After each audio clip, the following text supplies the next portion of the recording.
Hello, everyone. Today I'm going to talk to you about the use of Tensorflow on NuttX. So this is based on my master's degree research that I implemented first on FreeRTOS, but then I ported it to NuttX. And it's based on classifying road quality in real time. So real quick, run my introduction, motivation, the objective behind this research and its application, some previous works that I done on it, how I implemented, really focusing on the NuttX part, then some results and show the real-time prediction working. So a little bit about me. I graduated in electrical engineering in João Pessoa, Paraíba, at the Federal University of Paraíba. Then after graduating, I rested for a few months, and then I started my master's degree. It was at the end focused on embedded AI. So I had no idea at the time that embedded AI would be what it is today. It was really lucky, I think. And this is the city where I'm from, which, like I said, I like to show it all the time. And then right after I left university, I started working at the automotive industry. So I tested vehicles with instrumented vehicles, let's say competitors or their own company new vehicles. We would instrument entire vehicles with accelerometers and collect all the data the computers would generate. And this data was mixed, and there's a specific software for that can filter this data and give you scores on multiple vehicle metrics, like if your gear shift is good or bad, like your change from first to second is really good or real bad, and you can get a score from 1 to 10. So I will take the cars all day, run around the track, and collect this data and analyze it. But that's not really what I wanted to do. I want to work on a lower level. I really wanted to implement something. And then I moved to here, to São Paulo, to work with scientific instrumentation. So today I work on X-ray detectors. They are built for synchrotron light source applications. Synchrotrons are particle accelerators like the one we have here, which is the Sirius. Now I work with testing embedded systems and general software applications for those detectors. Right, so the motivation, I had my master research, and I wanted to take the experience I had with cars and flip it around. Because I use accelerometers to analyze cars, I would use accelerometers to analyze the road. I would mount in the same place, but analyze a different thing. So with that information, you can analyze the data and propose improvements, I don't know, for your city, for a neighborhood, and you can create interactive maps with road quality. Like on Google Maps, you can just, instead of satellite view, map view, you can also, for instance, show road quality. So one example of the data that this research specifically looks for is this type of road, which is a paving stone that we call. It's really bumpy. You can't go very fast. And you also have asphalt roads, which are smooth, and you can go a lot faster. So this real-time classification between those two types of roads should be done using accelerometer data.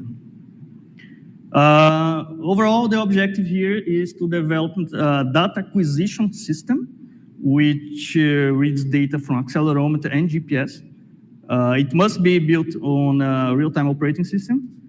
At first, you need to generate a data set of streets, or you could need to collect data, because if it's a model, you need the data to train it. In this same implementation, it should support the classification in real time. So you have the data at first, but then you have the data and the classification in real time, and you have both information. Once I have the data, I train the model using Python, TensorFlow, and then I export this model, embed on the microcontroller, and I can see the classification happening in real time. That's too much to talk in one presentation, so I'll focus very little on the training part, but I'll try and focus more on using NuttX and how do you embed TensorFlow to be used with NuttX. So the TensorFlow GSL, it's a mathematical library. I'll talk a little about it. I'm showing this real use case and how NuttX is used as a library instead of putting this application inside NuttX. So in a previous work, my first version was with RTOS. I think it's a disclaimer, actually. I think most of these issues was my skills, actually. It's nothing wrong with RTOS. So I had trouble using the network stack. I couldn't get it to work with my board. I had unstable serial connection and I2C for GPS and accelerometer. I2C ended up working fine. GPS was always a pain. I had to write my own GPS and IMU drivers. And I had good results. At first, it worked. But like I said, probably my coding skills at the time didn't help very much. But then again, it worked. I could validate the whole concept. And then I moved to NuttX, where when I first found it, I had a more robust implementation, mostly because the drivers are available. So I didn't have to spend a lot of time developing those drivers. I had no idea this existed. So the network stack and MQTT worked out of the box. It had already had support for my board. Everything I wanted to do back then, I could do with NuttX in a couple of days. Environment variables, they are a good thing because my application had a calibration process and then a data log process. But using environmental variables, I can change between those two real fast. This is real quick, just some publications on that system working. They are available if anyone is interested. So the development board, right? So my implementation, it was based on a Texas Instruments board, TM4C. It's 120 megahertz Cortex M4. And I had two peripherals, basically, the MPO 650 accelerometer and the Neo 6M, which is a simple, very cheap GPS model. So that's the boards are very robust, but I have it like for almost 10 years now. The GPS, the accelerometer, and the requirements for the application in summary.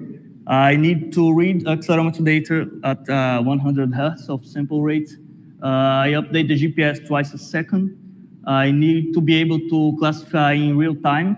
I mean, as much as real time as I can. And I have to offload this data from the AMU, the GPS, and the prediction to my laptop because I need to store this data. And that's the thing all mounted together. You have the accelerometer, GPS, a little button that I use to change between modes. So some of the tools that we need obviously the ARM toolchain.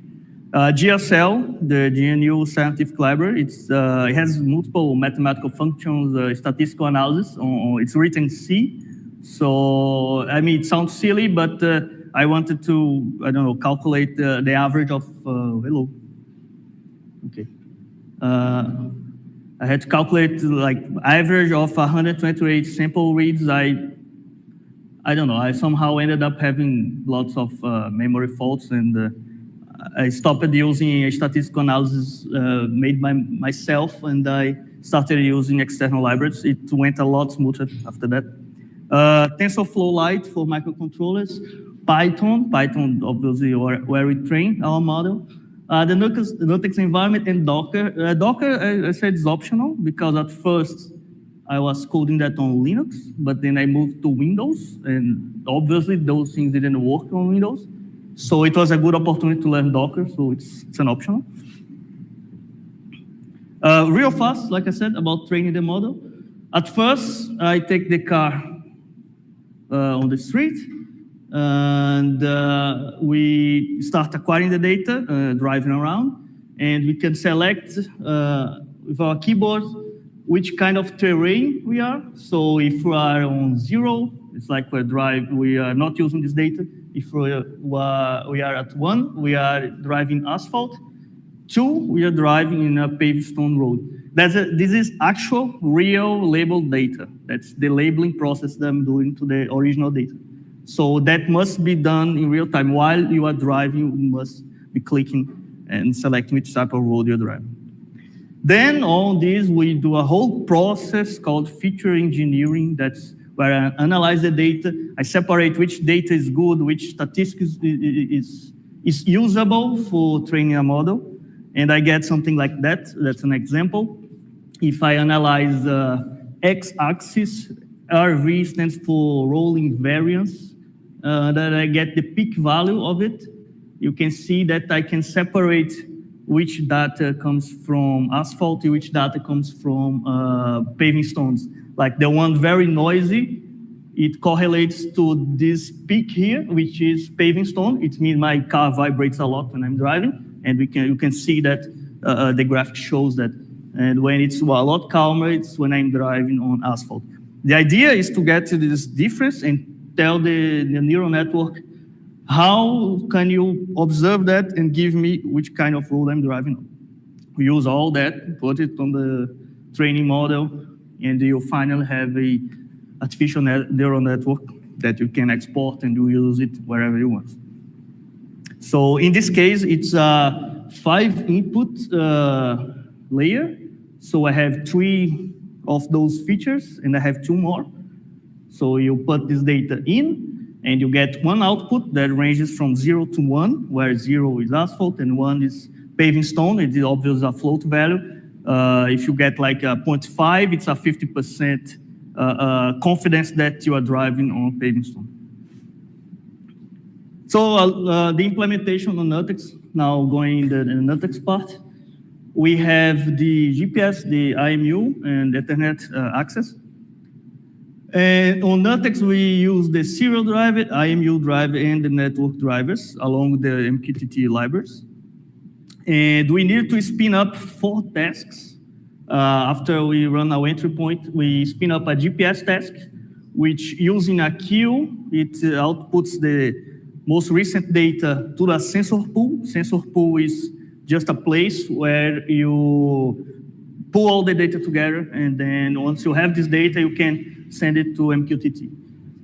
Then you spin up an IMU read task. It's reading the accelerometer 100 times a second. Each time I do a read, if I'm using the data logger, I can send this data to the sensor pool. If I'm using the prediction task, if I'm running the actual prediction, I can also send to using a different queue. I send the most recent data to the prediction task. And the prediction task sends its prediction to the sensor pool. We send all this information in a string using MQTT. Okay. So that's the tasks. I won't go into much detail on those 3, except on prediction task, which is what we are interested in. So the prediction task is going to accumulate 128 samples. That's 128 samples in X, Y, and Z. So that's over 300 samples that you accumulate in 1 second. Once I have those 128 samples, I calculate statistics on it, which are the features that I found that I required on Python, which the features that my model needs. And then I use TensorFlow to predict the actual terrain. Why 128? It's because it's a magic number for the fast Fourier transform. At first, the GSL library was used to calculate the FFT embedded, but then the model evolved and it wasn't required more, but the 128 values were kept. So first, the prediction task. Now we're going in the task itself. We need the GSL vectors. It's just a vector, a very simple vector, but you have, once you use a GSL vector, you can apply to it statistical analysis. And we found those are the 5 features that we want, peak values on X and Y axis, and the peak values of the rolling variance of the X, Y, and Z axis. Whatever, what this means, what is it? So I allocate those vectors. That's the GSL syntax. So GSL vector C-alloc, it allocates a 128 spaces, I forgot the name. 128 vector of size 128 with zeros. That's what the C stands for. Already? Wow. And then we use the GSL stats max, which gives us the maximum value of one of those vectors. You can see it's very simple to use. The move start variance, which calculates the rolling variance of this sample vector, and outputs the value on the output vector. So you can have your statistical analysis real fast.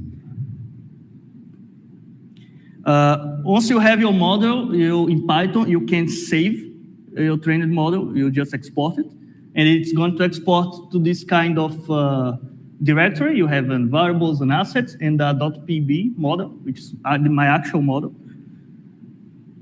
Once the model is exported, that's not a valid file type to use in embedded. So we have to convert it somehow. The Python TensorFlow has this Lite convert application, which uses, you point it to the folder that you exported in Python, and you can export it to a TensorFlow Lite model. So that's a TensorFlow model. Using this, I convert to a Lite model. And after I convert to a Lite model, I can hex dump this file and generate a C file, which is just a char array representing my model. At the end, you get this file. So my entire model, my neural network, is entirely condensed in this char array, which TensorFlow Lite can read and use it. So how does the TensorFlow work? That's the TensorFlow example. You can find it very simply on the Arduino and the web page. So you load the model, which is the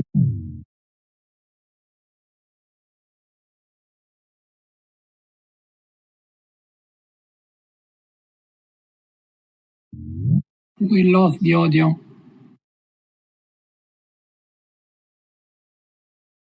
live then, that's one now. So yeah, I still have like 60 slides. You are back? Yeah. Please, can you... Yes. Yes. Okay.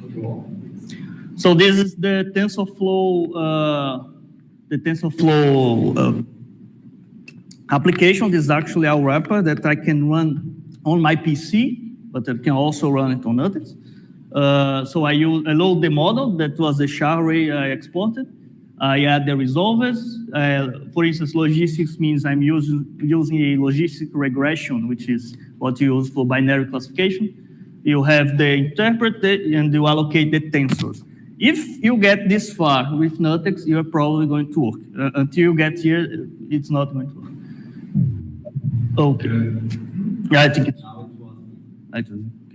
You are being transmitted, but we are not.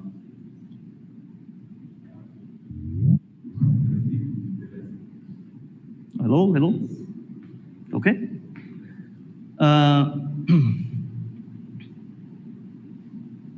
So this is my application. It's just a small wrapper around TensorFlow.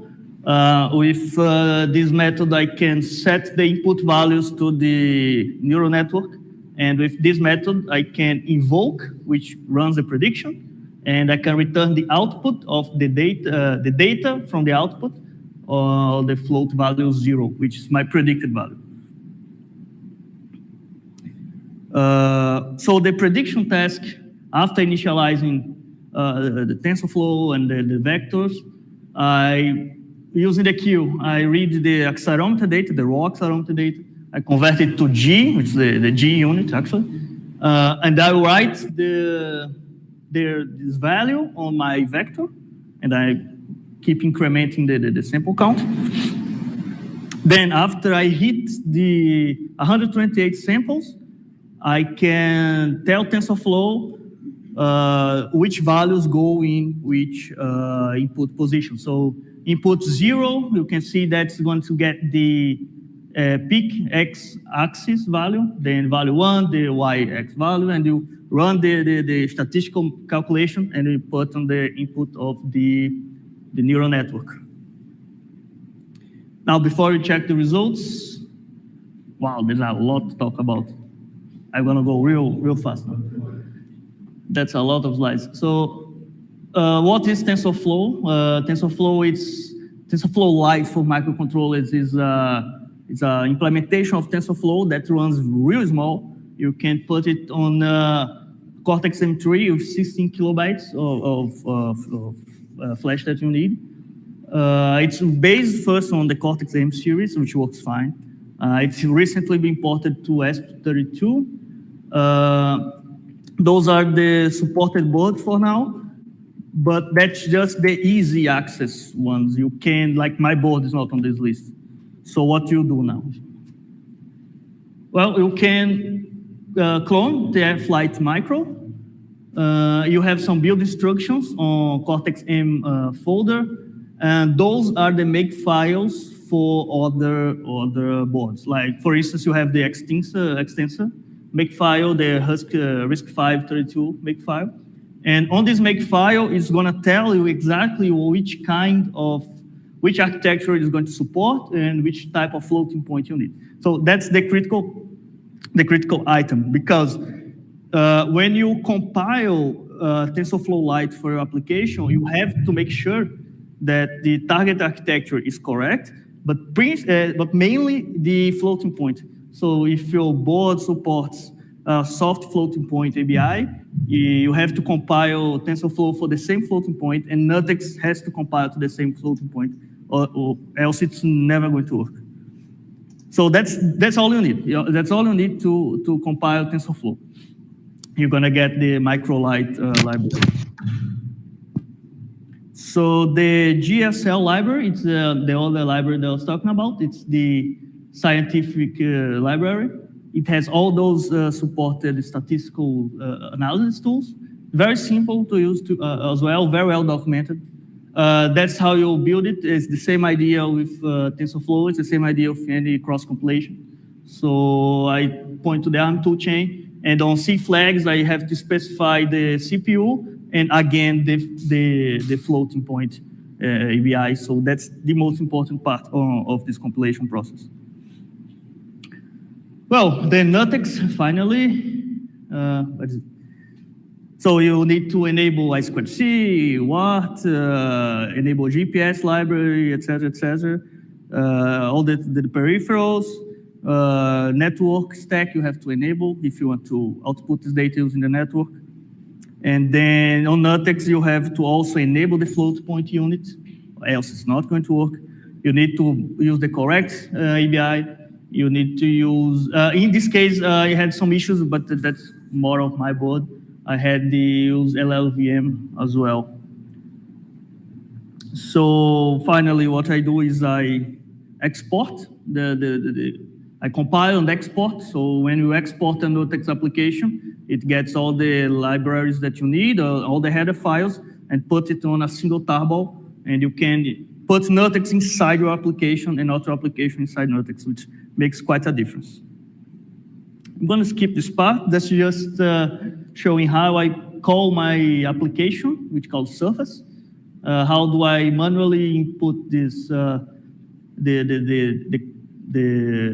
the command on the help list of NuttX, so I can call it while keeping the nutshell available. So yes. It's 4 minutes. We are thinking about 20, so we have more 20 minutes. So Okay. 20 minutes for questions and answers. Let me. Okay. Relax. Good. Actually, we have 22 minutes. You almost killed me now. Yes. Let's go. Then I'm going to talk about using this. Okay, so this was really a pain because NuttX documentation is not updated on this. That's something that really needs to be updated. So if you want to add a custom command to the nutshell, you have to either use the NuttX app, which is the faster way, But because I'm not using NuttX app, I'm putting NuttX in my application, not the other way around. I have to patch the NSH header file and NSH command source file. Two items only. I need to put the declaration of my command, cmd_surface, which is actually this, that calls my surface init function. And I also have to patch the cmd map struct. Just put cmd map, my command name, who with the declaration, right? That's up there, and the help text. It's just 2 files that you have to patch.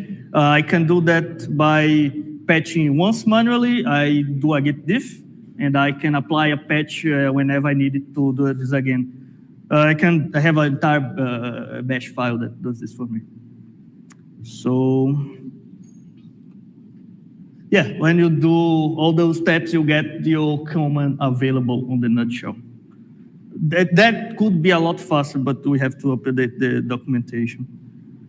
Okay, CMake lists, when you export NuttX, it's going to give you a CMake list. It's great because I'm not good with make at all. I think CMake lists are a lot easier, but it's for me. When you export NuttX, at first you have, this comes already ready for you. So it exported the scheduler, the drivers, the boards, apps, network, mathematical library, and I had to manually add my surface neural network, which is my TensorFlow wrapper, my surface feature, which is the program I use to calculate the features, the tasks, just if you look there, I have my tasks all condensed in one directory. And then I also link the GLCell that I showed before, the mathematical library. You have the GLCell and CBLAS. CBLAS is I think it's something to do with linear algebra, something like that. And then you also link TensorFlow. So when you link TensorFlow, that's it. If you compile it at first and you compile it correctly, it should work without no issues, unless you forgot to also add the header file. So there's another step you have to include the directory. Okay, so now build. I was using Windows, so I have to show it. I run a Texas Instruments, so it's actually faster than Linux if you've never done that before. You just download this application, you select your file, click program, and it's gonna flash your board. If you use Linux, you can use LM4 tools. So once I flash on the nutshell, I can call surface, and it's going to start surface. Then it starts the message queues, the sensor pool task. The sensor pool task is the one running the MQTT publisher. And you can see that on my computer. I'm now back to Linux again. If you see I'm running Mosquito. Mosquito is an application. It's an MQTT broker. So my computer is running the broker, and NuttX is going to publish on this broker using a topic that I called IMU. So this yellow one is my actual connection here, 0.79. Then I start more tasks, and then I start data acquisition. And here it's the TensorFlow. Finally, it's a bit late, but it's finally loading. You can see that's loading the neural network model. It says that the input dimensions are 1 by 5, which is the 5 features that I have at the input. And the output dimension is 1 by 1, which is 1 output. Connected to broker, and then I start offloading the data. So I will explain what those means, but once I'm at this point, I can, for instance, connect my cell phone to the broker, and I can see exactly that data there is this data that shows you. So it's MQTT. It's very simple. You can access it from your phone. I can't get the 100 Hertz, obviously, but it works. Well, so we get at this point, TensorFlow started. It's working. I'm going to show results, obviously, and I have the data logger working. But now I have to save this on disk. I'm gonna show you how it actually runs. That's the assembly. I've used this image like 1,000 times now, but it's very good because this is my car. This is the passenger seat rail. I put the accelerometer on the passenger seat rail because it's very close to the center of gravity of the vehicle. It gets all the vibrations. And then the prototype is connected to it. And those are the axes. So the x-axis is the longitudinal one, points to the front of the car. The z is the points up against the gravity, and y is the lateral axis. And that's the output of the entire thing running at 100 hertz. So you have a counter, just counts how many samples you've sent, X, Y, Z acceleration data, real terrain, that's the label, the true label, latitude, longitude, speed, and the prediction value. So this value here, it's actually, you can see they are all the same because they were predicted from the last 128 samples that I got. Now the interesting thing here to do is, oh, wait, something's missing. I don't know. Oh, no, it's here, okay. This is the output that I post-process on my PC. So I have that data that I showed to you saved, and I plot on Python only the true label, the actual terrain, right? So for the first, I don't know, 900 samples, I was driving asphalt, then I switched to paving stone, and my model, you can see the profile is real similar, but at around 500 samples, my model said, look, you are not driving on asphalt, you are driving on paving stone, which is not good because the model misclassified. But that's actually good because if you really look into it, both my real-time model and my post-process prediction were wrong at the same time. We are wrong twice, and it's better than being wrong only once, because you are essentially saying your real-time model got this part wrong, but your PC model also got this part wrong. It's telling me that my model, my embedded model, is running exactly the same as my desktop model, which is good. It's wrong, but it's good. It's good wrong. In general, it's a good response. And if you look at the output that I showed previously, the 0, it's actually very close to 0.15. If I remember, yeah, I put it here. This model, anything that's below 0.65, it's going to be considered 0. So it's not like 50-50% split. If it's above 0.65, it's going to consider a paving stone. Overall accuracy on this model was 90%. It was okay, but the great thing about it is that this isn't necessarily a wrong prediction. It's actually telling me that you are driving on asphalt, and it classified asphalt as paving stone, but why did he do that? Because the asphalt is not very good. So that's the point you send to the mail and say, look, this street's not good. My model got it wrong. That's essentially how you do it.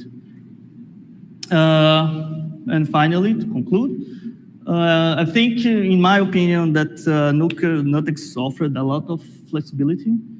It has ready-to-use peripheral drivers. The network interface works great, no issues. MQTT works great, no issues. The GPS library obviously downloads from externally, but works fine out of the box. The environmental variables are great. If you're familiar with Linux, it's excellent. The performance was good. Obviously, I'm not very fast. It's a mild real-time, so only 100 hertz, but it works. The prototype was so fast because I didn't know how to use NuttX at the first. In a couple of days, I could get this thing running. That took me a couple of years to learn how to use FreeRTOS and start on embedded systems. The clean build is excellent. You use menu config. The build process is very clean, doesn't pollute your screen. Yeah, I think that's great. And I have the same results as FreeRTOS because the results are actually, it comes from the model, not from the system, but the implementation was a lot cleaner. On this application, I think NuttX really did well. I think that, however, the export, if that's my contribution to the whole meeting, is that the NuttX export functionality requires some work because some tools are not getting properly exported, like if you add MQTT to your application, use menu config, and then you run export, the MQTT headers do not go along. You have to manually copy them. So there's a few things that we have to work on. But overall, I think that it works fine. And thank you very much.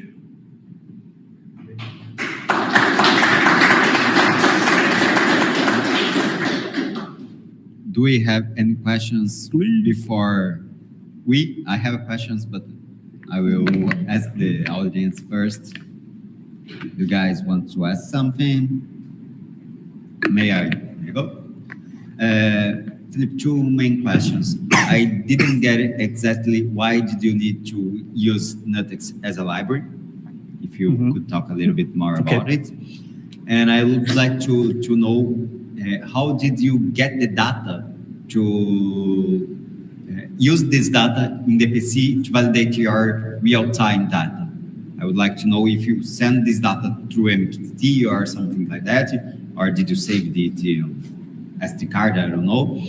And finally, I would like to know if it's possible to retrofit this data, to send this data, how can I say, the raw data to train the model and get the parameters, they refresh the parameters, the updated parameters again to the controller and get better results. If it's possible to make these retrofits of the models. So it's three questions. Actually. I'll start with the first one before I forget. So I used NuttX apps for when I was testing. It works. It's like I said, when you code your application to be used as a NuttX app, you are putting your application inside NuttX. I already had a software implementation that was based on CMake lists. It was the TensorFlow wrapper, the feature calculation wrapper. It was all on one place. It was CMake lists, based on CMake lists. To put that inside NuttX apps, I found it more difficult than to do the opposite.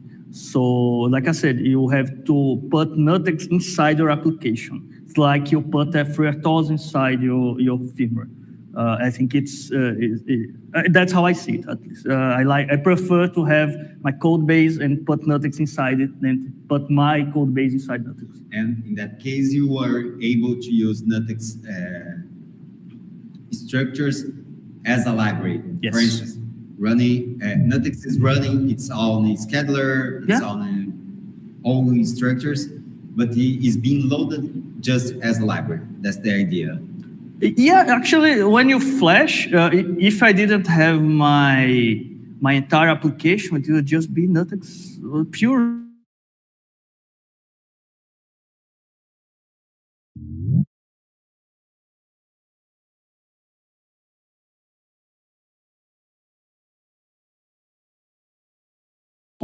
Complain saying that he didn't find my surface command that I call, because he's only exporting. When I build after exporting, that's when it's going to link properly. But you had another question. I had a question about trading. How did you compare the data of the real time and the personal computer data? So every line that I showed on screen on serial port is also transmitted using MQTT. So the data that shows on screen, I have it saved on a text file, and it's dated correctly. So after I get more data, I can just tell my Python software to add this new data to the training process and train everything again, and then compare the results to previous models. And then I export and load it to NuttX, and it's a cycle. You did do retrofit Yeah. training. Yeah, because the first time I used it, I didn't have any data. So I had to first log some data, train the first model. Then with the first model, I embedded it, got new data, and now I have the new data and my model, my predictions. So you have a full cycle. All right. Just a last question still about did you try to use the ULF loader to try to load this training data without being necessary to flash the firmware again? No, I didn't get this far. Yes, that's something that possibly could improve the work. We turn it better. It would be easier maybe to update the device without it being necessary to flash all the firmware. So you're saying that I could like update the model file Yes, on the fly? like in Linux, you could just load a new set of already trained data. Okay, makes sense. We can. That's maybe interesting. Take a look into it. I was curious about that. Yeah, nice. Thank you, Philip. I You're will pass back to Alan. Okay, Felipe, very nice presentation. Actually, I have some question. For example, since you compare FreeRTOS and NuttX, how do you feel if in the past, if you know NuttX before FreeRTOS and develop your project in NuttX, do you think it will be faster, better? How you think about it? That's a tough question. Amazon is never going to hire me after that. No, just kidding. Don't worry, you are not list too much. I think that NuttX is a lot faster to prototype. Oh, that was waiting to hear. Yeah, it's a lot faster to prototype. I don't know how people put NuttX in production yet. I'm curious about that, but we have an example here, Masayuki. He's one of the first guy that introduced NuttX in the bigger company. In this case, Sony. It was in 2015. Yeah. So I think your concern is valid because there's many details to make things work. Right? I think that you have a lot faster prototyping. You have a faster support because you have the nutshell. So if you're familiar with Linux, you can just change the screens a lot faster. You can implement on NuttX using POSIX, which you can simulate and you can run on your PC. I think those are advantages that for my type of development flow, it makes sense. I imagine that some applications wouldn't, like if you don't need a shell, you don't need the internet access, you don't need a lot of the things that NuttX offers. It's okay, it's fine to go with FreeRTOS instead.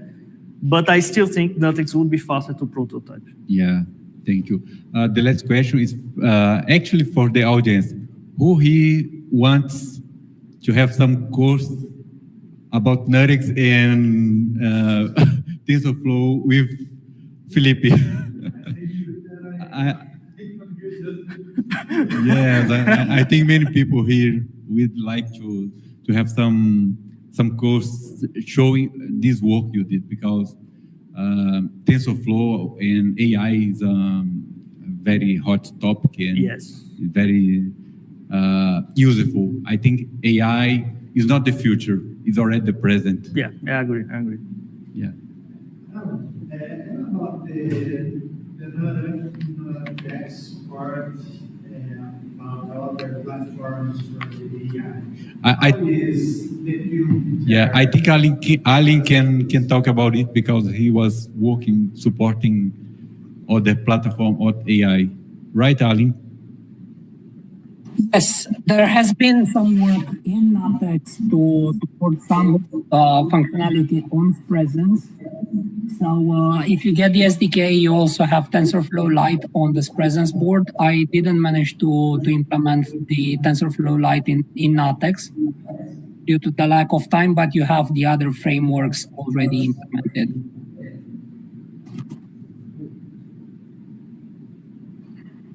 Yeah, I mean, I have to say that it's not something that's plug and play. It's not on manual config. It's like you have to do it on CMake list. Imagine that to make it native on NuttX, you need quite some planning still. It's initial stages, let's say. Yes, the other frameworks are already ported, but TensorFlow required a bit more work, and unfortunately, there was no time to finish it. Yeah. If you use the SDK, then it's already integrated there, and it will be quite easy for you. Okay. Thank you. Thank you. Actually, have one question. Sorry, guys.